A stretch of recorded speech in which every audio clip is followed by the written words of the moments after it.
and go ahead and introduce Nathan, our first speaker.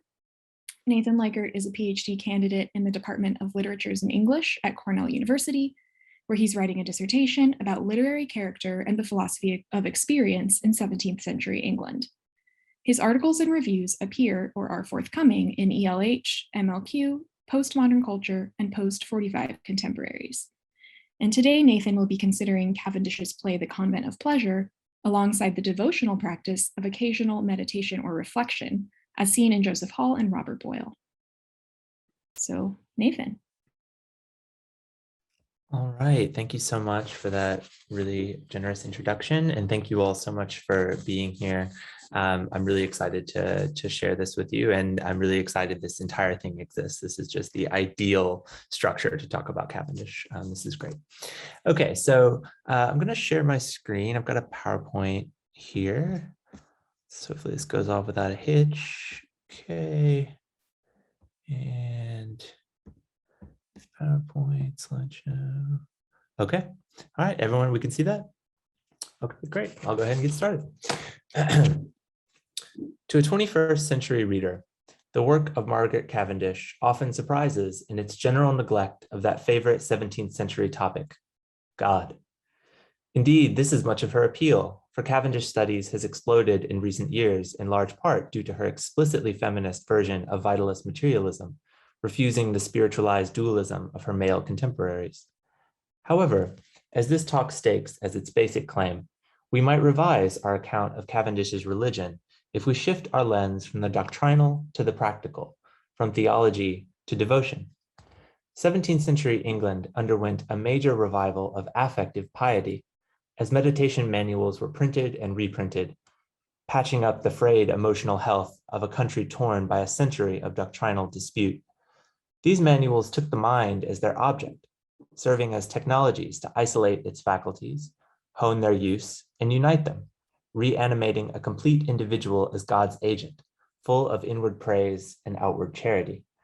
The devotional authors treated the mind like a resource to be carefully distributed and thriftily maintained, and scholars have tracked the influence of their cognitive pragmatism on the new science.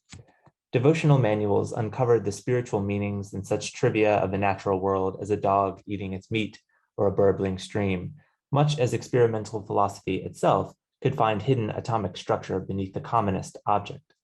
This disciplined observation was about more than the knowledge gained, however. As Peter Harrison puts it, quote, "Natural philosophy is presented as a kind of devotional practice that will contribute to the moral and religious formation of the natural philosopher," end quote. Science was itself devotion, honing the mind and character of its practitioners. While scholars have traced the myriad ways in which Cavendish departs from the experimental philosophy of Robert Boyle and his ilk, especially in their presumption that technology could bridge the gap between us and nature, I will use experimental in the sense in which the term was most often used in the 17th century, devotional practice. In Joanna Picciotto's terms, devotion or, quote, affective piety can be understood in cognitive terms as a series of experiments in perception, understanding, and acknowledgement, end quote. Under this definition, many of Cavendish's works may be read as experiments, and that they seek to discipline a mind which was itself a potentially unruly commonwealth, composed of three jostling types of matter and the many ideas or fancies it contained. I argue that literature itself, for Cavendish, functioned as a media technology in the way that devotional manuals did, bringing together two different senses of media. First, they were physical objects which served as channels of communication, whether between author and reader, or between the faculties and ideas of the author or reader's own mind. Second, literature or devotional manuals mediated between these faculties or ideas in the sense of conflict resolution, an urgent function in a country plagued by civil war. Ultimately, the purpose of media is to bring disparate things together, which, as I'll conclude, offered Cavendish a means to reconcile the intrusions among female privacy by an invasive male public sphere. As case study, I take Cavendish's closet drama, The Convent of Pleasure, written while Cavendish was living in Catholic Europe, an environment that, as Sarah Mendelsohn notes, prompted her reflection on the many varieties of religious practice. The play concerns a young noblewoman, Lady Happy, who inherits a fortune from her father and uses it to establish a convent where unmarried women create a utopian society of collaborative pleasure.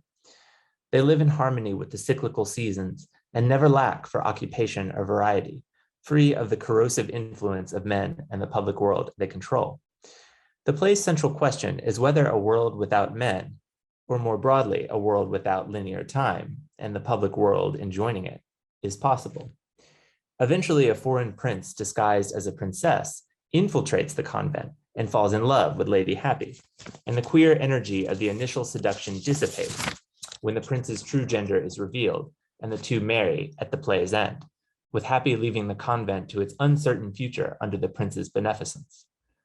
This question, how to live in a hostile world perpetually encroaching on individual, especially female, peace, is one that occupied Cavendish throughout her career, and her solutions often involve the creation of inward, alternative worlds.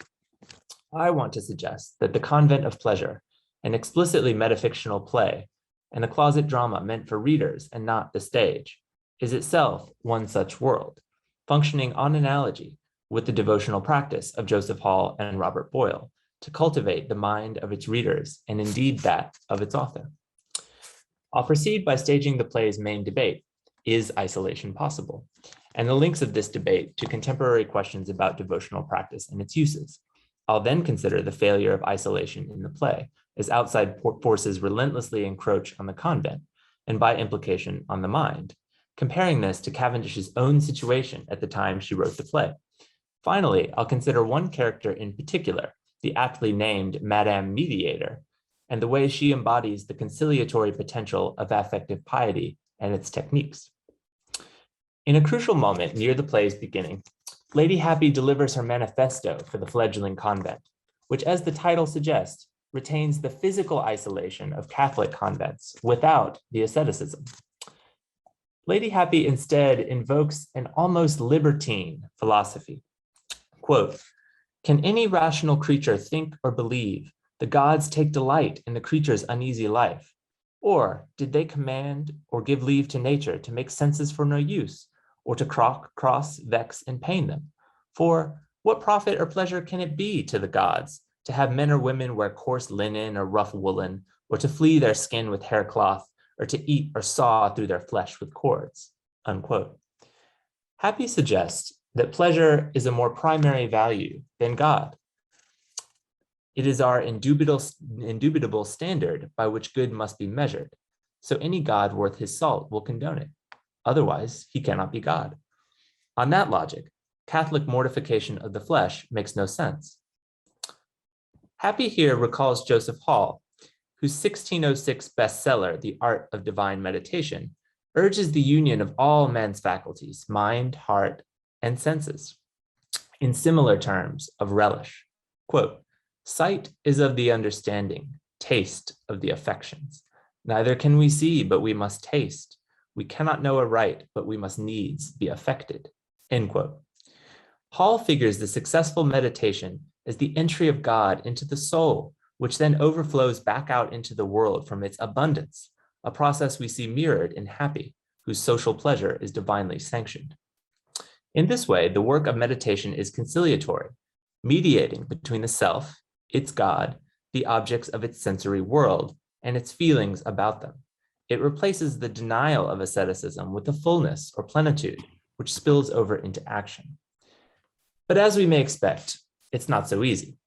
While devotional practice promises the unity of the private soul and its earthly and heavenly homes, in the Convent of Pleasure, the outside world is figured as insurgent, an enemy ever at the gates of female tranquility. A troop of young male suitors desperate for Lady Happy's hand and the purse it's attached to, seek a means by which to broach the convent, of which, quote, "There are no grates, but brick and stone walls. The walls are a yard thick," end quote. One suitor, the prince, successfully infiltrates the convent in women's clothes and seduces Lady Happy, leading her to marriage and departure from the convent. Not exactly a radical ending. However, it's worth noting that around the time Cavendish was writing this play, likely in the 1650s. She was also visiting England to sue for her estates back. Her characterization of this process in her 1656 autobiography, a supplication followed by vicious public rumor that she was a beggar, takes on the character of a primal scene. Quote, "'Tis true I went sometimes to Drury House to inquire how the land was sold, but no other ways. Although some reported I was at the Parliament House and at this committee and at that committee, and what I should say and how I was answered. But the customs of England being changed, as well as the laws, where women become pleaders, attorneys, petitioners, and the like, thus trafficking with idle words, bring in false reports and vain discourse, words rushing against words, thwarting and crossing each other, and pulling with reproaches."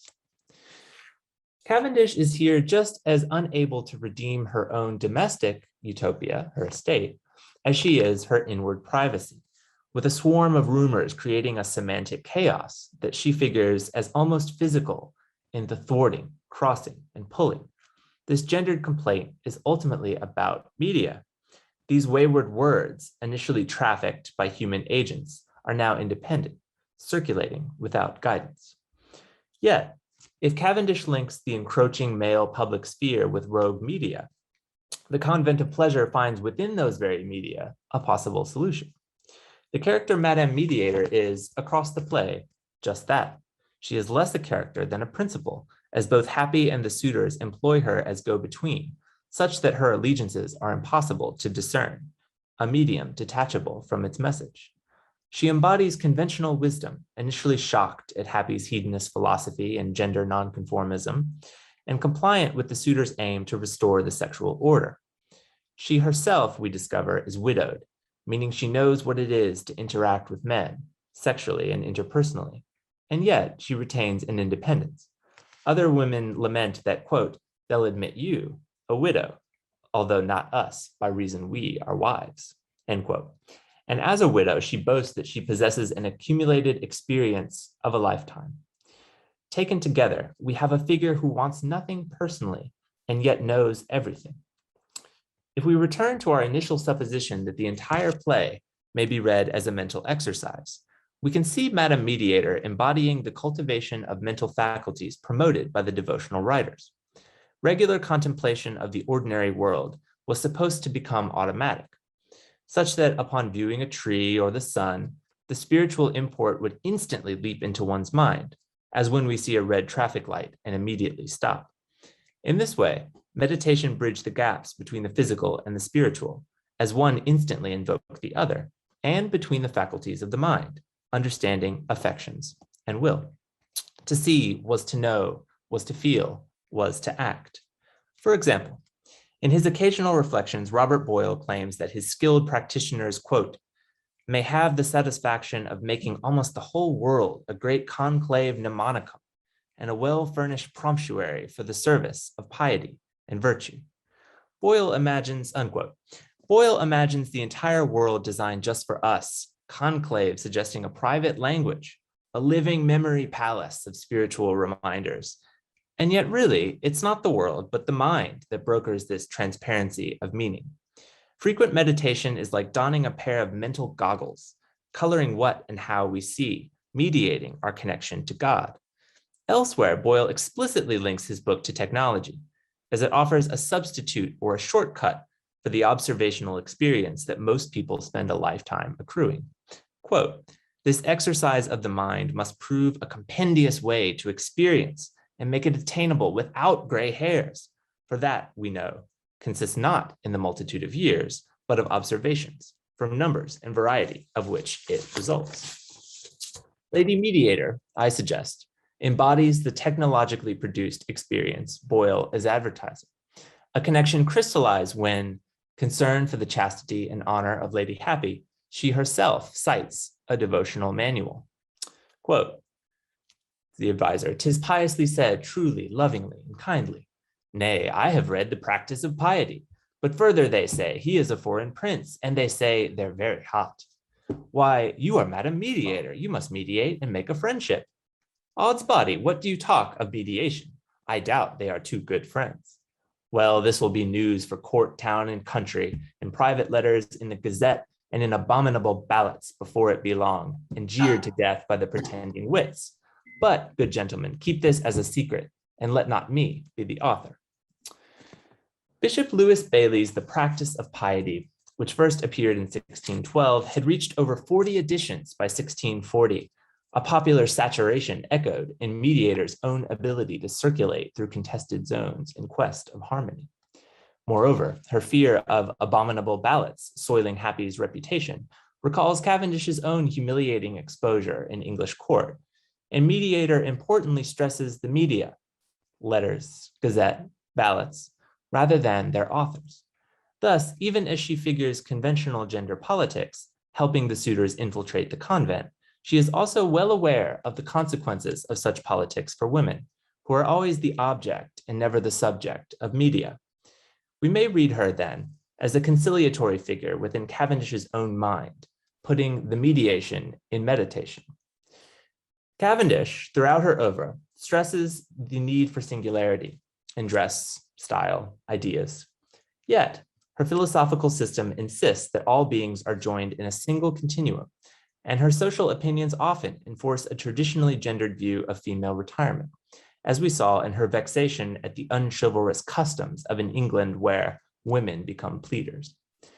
In this play, the queer and gender performative energies of Happy's affair with the would-be princess dissipate as the prince emerges to whisk Happy into traditional marriage. One essential question then, in reading Margaret Cavendish, would seem to be, in what way are her radical individualism and her attention to social and natural obligations reconcilable? While I, of course, cannot even begin to resolve this tension, I have argued that refocusing attention on Cavendish's debts to devotional practice allows us to, at the very least, recognize that Cavendish herself was well aware of the contradiction. Moreover, we have seen that she used the mental media produced and mobilized in the meditative tradition as one way of at least juxtaposing, if not resolving, the competing claims made by the senses, the intellect, and by others in the world. While I've focused on Madame Mediator, I'll end where the Convent of Pleasure does, with the jester Mimic, whose name invokes imitation or mimesis. This is what both literature and meditation do: duplicate the world within the mind, and in so doing, give that mind more to work with, more possible connections. Here is Mimic's epilogue. I dare not beg applause. Our poetess then will be enraged and kill me with her pen, for she is careless and is void of fear.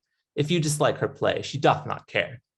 But I shall weep. My inward grief shall show through floods of tears that through my eyes will flow. And so poor Mimic he for sorrow die, and then through pity you may chance to cry. But if you please, you may a cordial give, made up with praise, and so he long may live. Mimic, invoking both the worlds of the text and of its composition, embodies the cognitive work of the play by which the claims of others are incorporated into the self. Acknowledging the right of our poetess Cavendish to her privacy, Mimic nevertheless welcomes us into a virtual mediated space, whereby our demands on Cavendish the author, as the prince's on Happy, may be considered and exchanges bartered. Perhaps this too, or this only, is utopia. Thanks.